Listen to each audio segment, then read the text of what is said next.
All right, let's jump into another deep dive. Today we're off to Eastern Europe. Romania, to be exact. Sounds exciting. Oh, it is.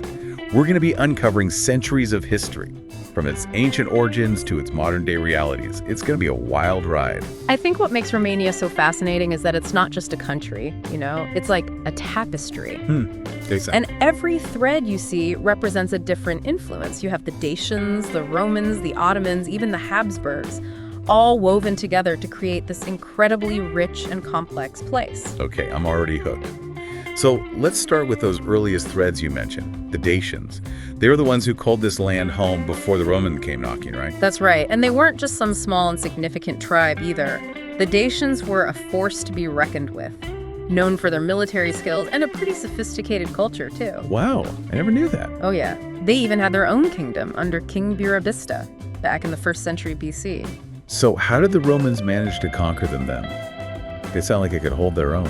Well, you see, the Romans, they had their eyes on Dacia's resources, especially all that gold and silver. Of course, classic Roman Empire move. Exactly. So Emperor Trajan, he leads a series of pretty brutal campaigns in the early 2nd century AD. And eventually, well, they conquer Dacia, making it a Roman province. And that's when the Roman influence really starts to, seep in, right? I mean, the Romanian language itself is proof of that. Absolutely. Romanian is a Romance language, a direct descendant of Latin, the language of the Roman Empire. It's amazing to think about. It really is. When you hear Romanian speaking today, you're essentially hearing echoes of ancient Rome. That's incredible. So Roman Dacia becomes a key province, but eventually, the Roman Empire starts to crumble. What happens to this region after the Romans leave? Well, this is where our tapestry starts to get really interesting. See, with Roman power fading, Dacia became this crossroads for migrating peoples. Goths, Huns, Avars, Slavs, Bulgars, you name it, they probably passed through at some point. Whoa, that's a lot of different groups. I'm already feeling a bit overwhelmed. I can imagine. But seriously, how did all those migrations shape the region? Must have been a crazy time. It was a tumultuous period for sure. It wasn't just a matter of one group replacing another either. You had clashes, alliances, and all these cultural exchanges happening all the time. It must have been such a melting pot of cultures. It was. And get this, it's during this period that a distinct Romanian identity starts to emerge, drawing from all these diverse influences. So out of this crazy mix of people, a uniquely Romanian culture starts to form. That's so cool. It is. And it wasn't a single uniform culture either. Think of it more like a tapestry woven from different regional traditions and influences. Makes sense. And then in the 13th and 14th centuries, we see two major Romanian principalities emerge, Wallachia in the south and Moldavia in the east. So these principalities are kind of like the forerunners to modern-day Romania. You could say that. They represent this consolidation of Romanian identity and political power, although they were constantly under pressure from outside forces, of course. Right, because this is when we can't ignore the elephant, or rather the Ottoman, in the room. Oh, absolutely. They were a major power in the region. And I can't help but think of one Wallachian prince in particular, the guy who inspired Dracula. You're talking about Vlad III, better known as Vlad the Impaler. Yep, that's the one. He's a figure that's always captured my imagination.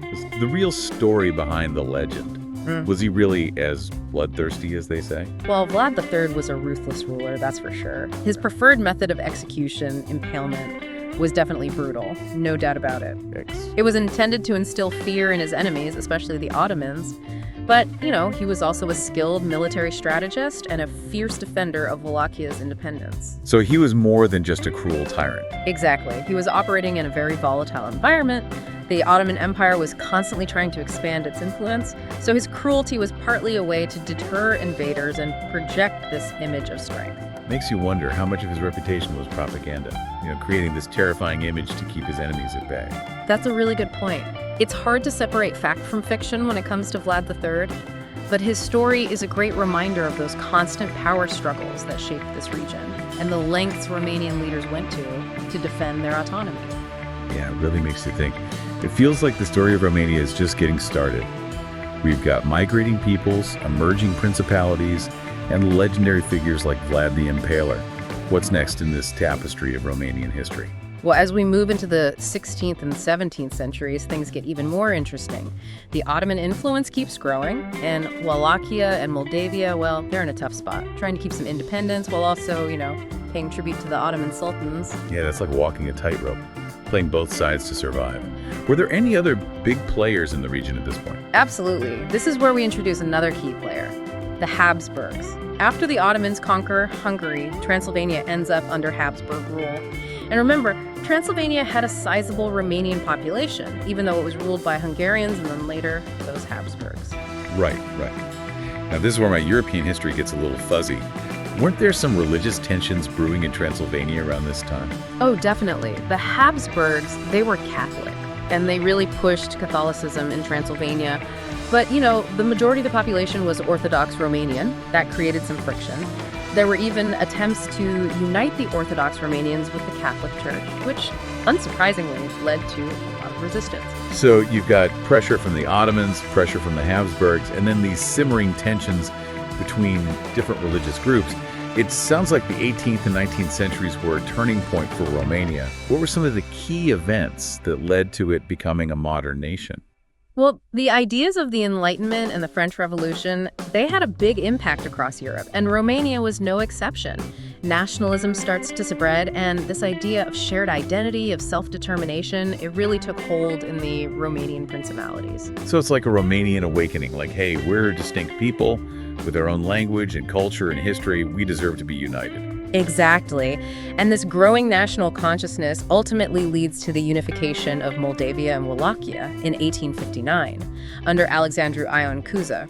This was a huge step towards creating a unified Romanian state. Okay, that makes sense. But what about the Romanians living in Transylvania? They were still stuck under Habsburg rule, right? That's right. And their struggle for unification continued. In fact, the Austro-Hungarian Compromise of 1867, the one that created the dual monarchy, actually intensified efforts to assimilate minorities, including Romanians. That only strengthened their desire to join the rest of Romania. It's amazing how these internal tensions within empires can have such a ripple effect. Yeah. So how did Romania navigate the turbulent period of the World Wars? Well, Romania's role in both world wars is pretty complex. Their actions were driven by this desire to regain lost territories and secure their own national interests. In World War I, they initially joined the Central Powers. They hoped to gain Transylvania from Austria-Hungary, but that backfired, and they ended up being occupied by the enemy. Yeah, it wasn't until the very end of the war that they switched sides and joined the winning team. And that's how they finally managed to secure the unification of Transylvania, Bukovina, and Bessarabia with the Kingdom of Romania. So they finally achieved unification, but it was a long and hard road to get there. What about World War II? Didn't they end up on the wrong side, at least at first? Unfortunately, yes. In World War II, Romania initially allied with the Axis powers, mainly because of territorial losses to the Soviet Union and Hungary. This was a really dark period, as they participated in the invasion of the Soviet Union and administered the region of Transnistria, where terrible atrocities were committed. It seems like Romania's wartime alliances were often driven by these strategic calculations and territorial ambitions. But what was the impact on the Romanian people themselves, especially the Jewish population? That's a really important point. The Holocaust in Romania was a horrific tragedy. The Jewish population suffered immensely, with deportations, pogroms, and widespread persecution. It's a painful chapter that continues to be studied and debated. A stark reminder that within these grand narratives of history, there are always individual stories of suffering and resilience. So, after the war, with the Red Army occupying the country, what happened to Romania? Well, with the Red Army there, Romania fell under Soviet influence. The Communist Party slowly gained control, and in 1947, they established a socialist republic. This marked the start of a whole new chapter for Romania, one characterized by both progress and repression. And who was leading this new Romania? Nicolae Ceausescu.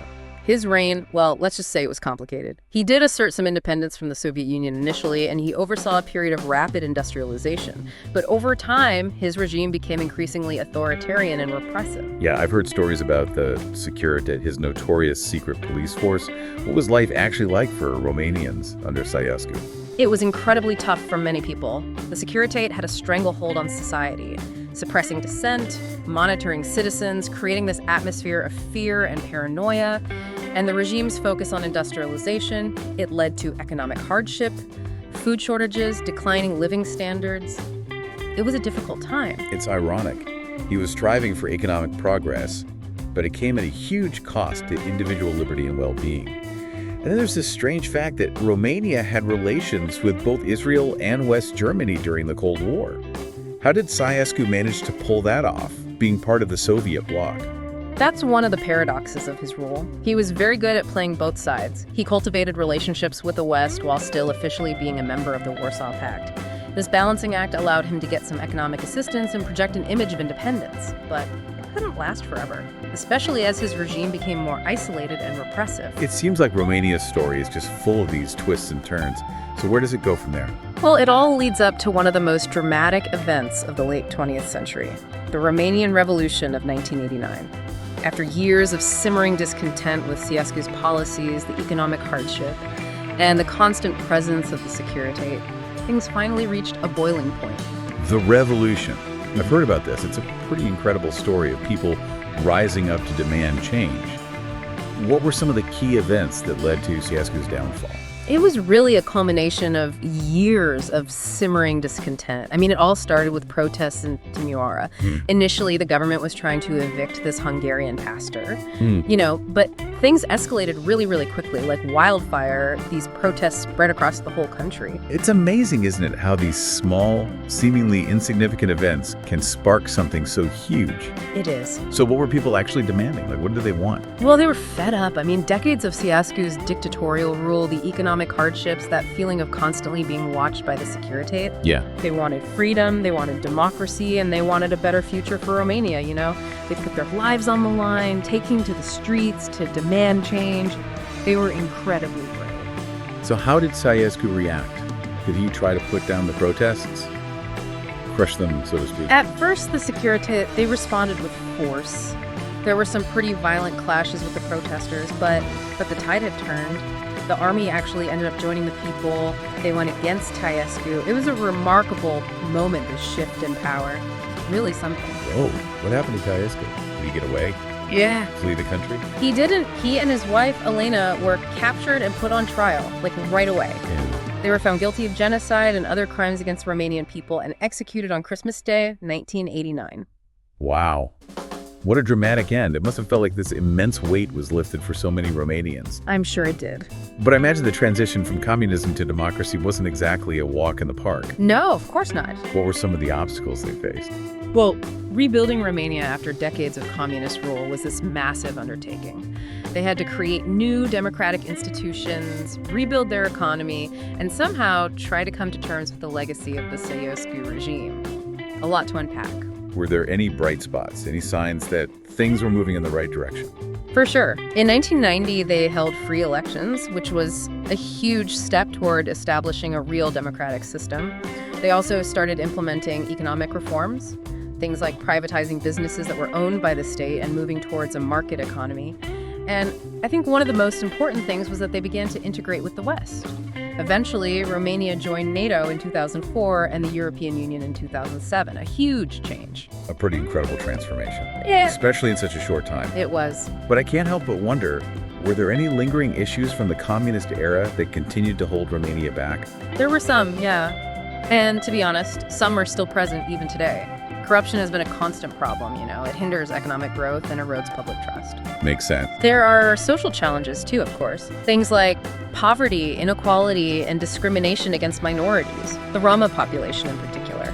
And coming to terms with the legacy of the Holocaust and the Ceausescu regime, well, that's an ongoing process, and it's not always easy. It seems like no country is without its share of struggles. So where does Romania stand today? What's the overall picture? I think today Romania is a dynamic country that has come a long way since the revolution. It's a member of both the EU and NATO, playing a more and more active role on the world stage. It has a growing economy, a diverse culture, and some absolutely stunning natural beauty. So not just a land of history and revolution, but a modern European nation finding its place in the world. What are some things that really stand out to you about Romania's modern identity? Well, what really strikes me is the resilience of the Romanian people. They've been through so much: invasions, occupations, dictatorships. But they've always managed to hold on to their culture, their language, their spirit. It's inspiring. It really is. And it's clear how Romania's history has shaped its culture.